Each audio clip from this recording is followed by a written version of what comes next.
Selamat pagi dari Wulingyuan, China. Ini adalah satu kota di mana terletak Changjiace National Forest. Pastinya tahu kan, ini adalah Bukit Avatar yang terkenal itu. Di sini kami menginap di satu hotel lokal di Wulingyuan ini, dan di video ini kami mau sharing caranya mesen taksi online di Cina, yaitu Didi.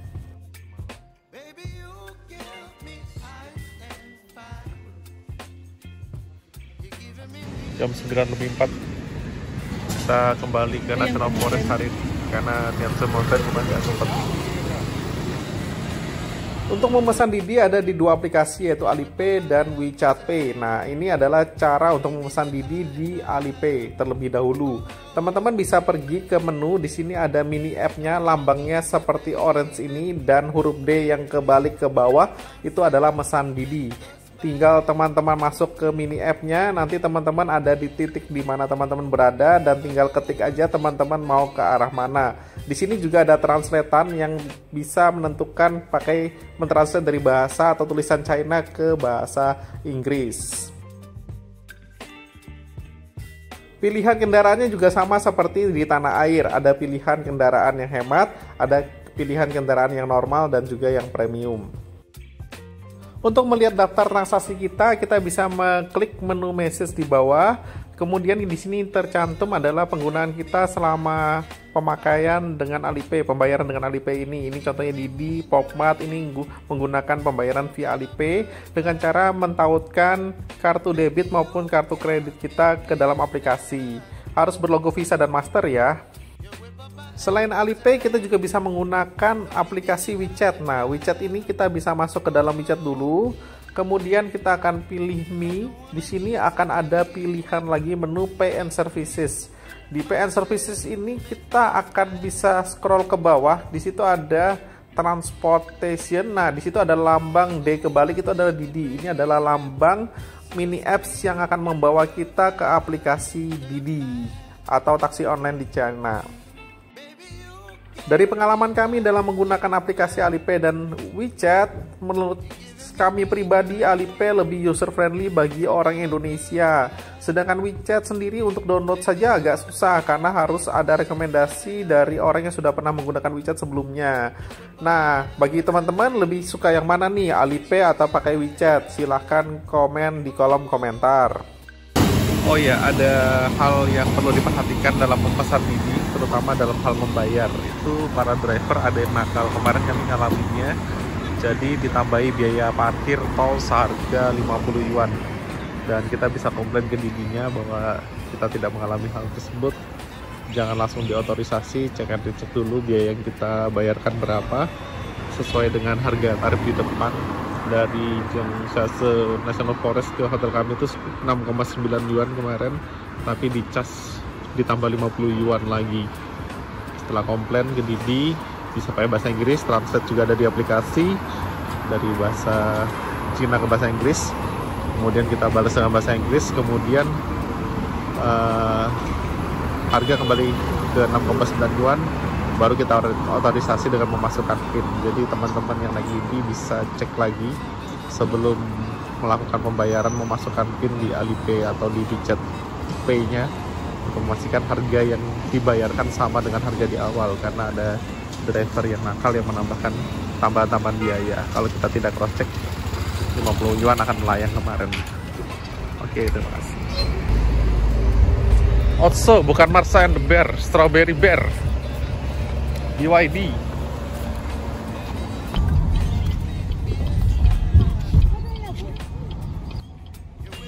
Tarif per kilometer taksi online Didi di China ini sebenarnya cukup masuk akal bagi kita orang Indonesia. Bahkan bagi saya yang tinggal di Balikpapan, tarif per kilometernya jauh lebih murah daripada tarif per kilometer taksi online di Balikpapan. Dan taksinya atau mobil-mobilnya juga sangat bagus-bagus. Rata-rata sih mobil listrik ya yang kita dapat. Dan ya ini adalah karena kami di Wulingyuan yang salah satu kota yang tidak terlalu besar, transportasinya juga umumnya mungkin agak susah. Jadi pilihan kita adalah naik aplikasi taksi online ini karena harganya tidak terlalu mahal dan juga bisa langsung menuju ke tujuan kita. Dan apabila teman-teman yang bisa memaksimalkan jumlah penumpangnya. Misalnya satu mobil ini bisa diisi 4 orang, tentu saja harga atau tarifnya akan lebih murah lagi. Dan bila dibandingkan dengan kendaraan umum di kota besar, misalnya ada di kota Guangzhou yang ada subway, mungkin bisa lebih murah naik taksi, atau mungkin harganya terpaut sedikit saja, sedangkan kita tidak perlu berjalan jauh dan langsung bisa naik taksi di permukaan, langsung diantar ke titik yang kita tuju. Sedangkan kalau naik transportasi umum seperti subway, kita masih perlu berjalan menuju stasiun, turun, dan banyak berjalannya lah intinya dibandingkan naik taksi. Bagi teman-teman yang punya pengalaman lebih dari kami, boleh juga sharing-sharing di kolom komentar kami.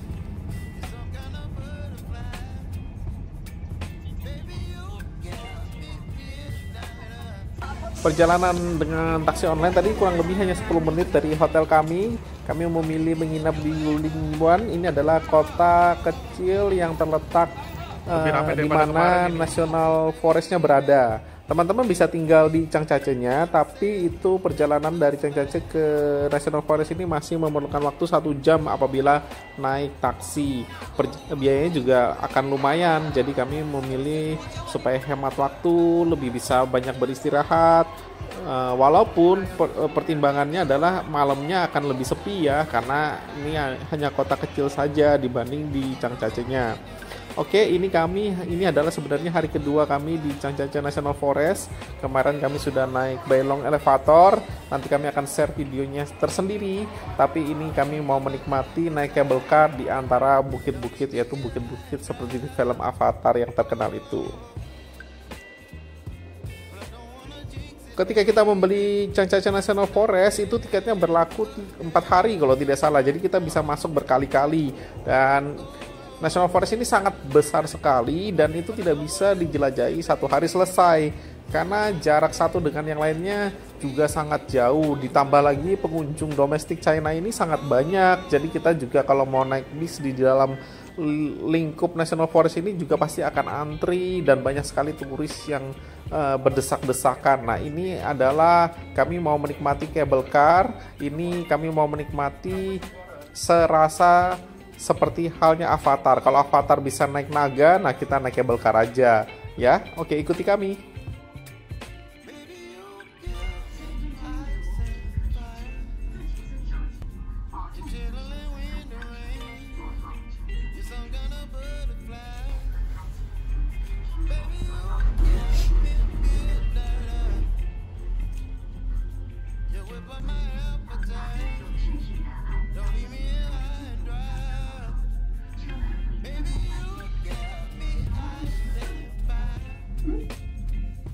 Banyak Avatar kan sudah. Banda Hill itu yang terpanjang.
Untuk tiket cable car tidak termasuk tiket masuk, jadi kita akan beli lagi tiket cable car di dalam Taman Nasional ini, ada loketnya. Sedangkan untuk transportasi di dalam tiket di dalam National Park ini sudah termasuk di harga tiket. Ini adalah shuttle bus yang disediakan oleh pihak National Park, dan ini akan membawa kami ke pintu keluar. Dari pintu keluar kami kembali memesan Didi taksi online China, dan rata-rata ini adalah mobil listrik yang akan membawa kami ke destinasi kami selanjutnya. Ini semua mobil listrik ini yang warna putih ini. Ya, ini kami sedang mencari driver dan mobil kami. Nah, kami kembali dapat mobil warna putih ini. Ini adalah BYD juga. Terima kasih sudah menonton. Sampai jumpa di video kami selanjutnya.